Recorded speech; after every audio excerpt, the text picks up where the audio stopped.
My name is Jim Herrell, capital Herrell.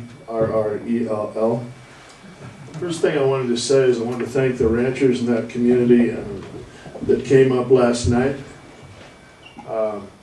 We've all been together in this room now for 5 years. We haven't been to each other's house for Thanksgiving, but it seems to me like we've seen each other at our expense. And we keep going to these meetings where taxpayer money buys the gasoline on the other side. That's a little difficult to put up with this day and age. Lahana is an agricultural community. We have an agriculturally based economy. We are not a military community or a military-based economy.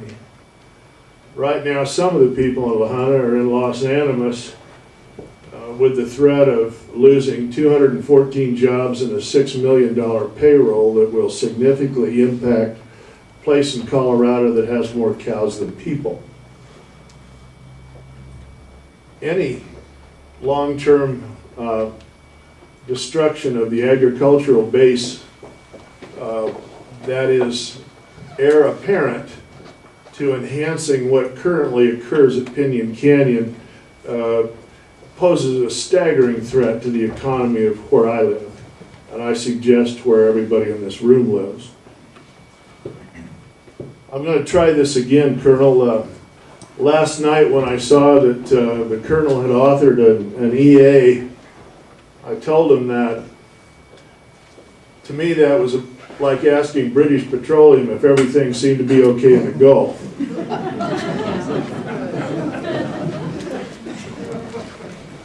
I wanted to say a few words about NEPA.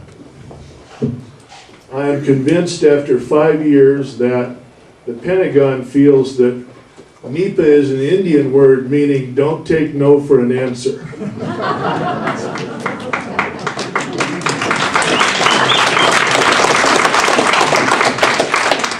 Or perhaps it's like Zumba.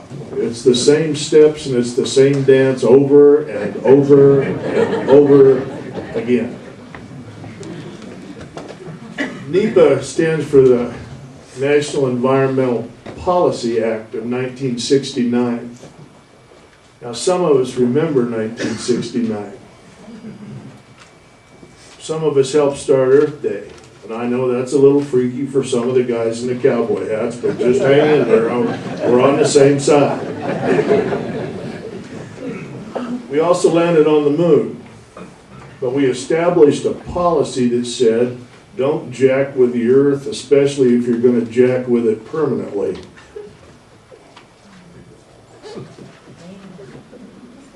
I also think that NEPA wasn't established to be serially abused. And I think when we keep using the law and following it as we should, time after time after time after we've established clearly that that land never should have been put in that position in the first place because it's too fragile to sustain meaningful training.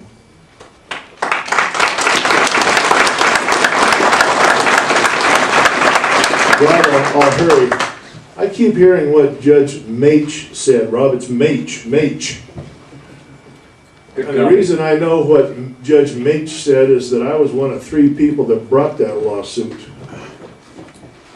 I promise you, I'm going to tell you, Great County Commissioner McLaughlin, a friend of ours, but I want to tell you that the Pinon Canyon Expansion Opposition Coalition and every other person in this room was right there with us, right beside us. We have our differences and different strategies, but we're absolutely on the same page in the same canoe. I keep hearing what Judge Matsch said, and I keep hearing people say, it said this, he said that, he meant that. I'm here to tell you tonight that I think there's some misinterpretation of that. And I don't blame it on Colonel McLaughlin. I think when he became the commander of Fort Carson, they were lucky because I think he's a bright, capable man. But I think he was handed a gunny sack that said PCMS on it. I think he was asked to then explore what that might be because you can't see it from the outside. The people in this room know this land from the inside. And I want to thank everybody for being here and being together. Because when I look out here, what I see is, I see America. I see citizens taking an active part in their government, and I'm proud of each and every one of you. Thank you.